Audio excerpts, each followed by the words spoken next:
नारी वंदन का नारा तो देते हैं, लेकिन सही मायने में जब सम्मान की बात हो, उनके रक्षा की बात हो, तो भारतीय जनता पार्टी का कई बार चेहरा उजागर हुआ। भारतीय जनता पार्टी का चाल, चरित्र और चेहरा न केवल मध्य प्रदेश से उजागर हुआ है, बल्कि बलिया और बिहार से भी उजागर हुआ है। कर्नल सोफिया जो वहां पर लगातार हमें आपको पूरे देश और दुनिया को ब्रीफिंग कर रही है, वो सरकार की ही ब्रीफिंग कर रही है और सरकार भारतीय जनता पार्टी की है।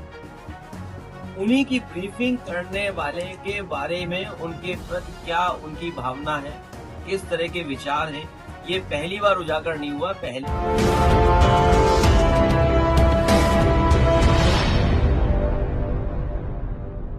मंत्री पिछले साल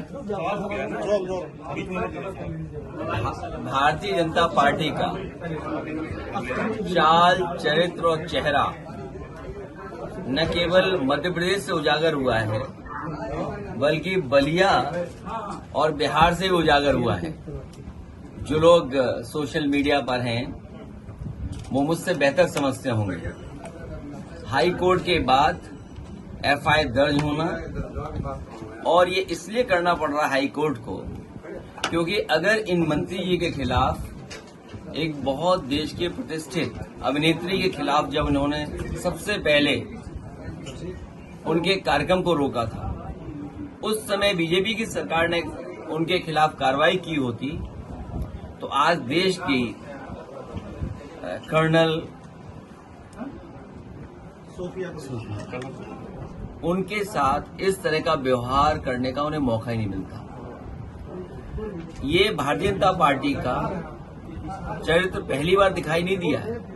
भारतीय जनता पार्टी ऐसा ही काम करती है।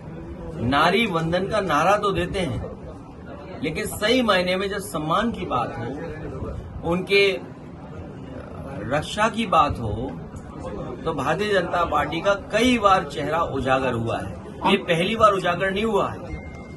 कर्नल सोफिया जो वहां पर लगातार हमें आपको पूरे देश और दुनिया को ब्रीफिंग कर रही थी, वो सरकार की ही ब्रीफिंग कर रही थी और सरकार भारतीय जनता पार्टी की है। उन्हीं की ब्रीफिंग करने वाले के बारे में उनके प्रति क्या उनकी भावना है, किस तरह के विचार हैं, ये पहली बार उजागर नहीं हुआ। पहले भी भारतीय जनता पार्टी का व्यवहार, भाषा, नारी शक्ति के लिए, नारी के लिए कई बार उजागर हुआ है।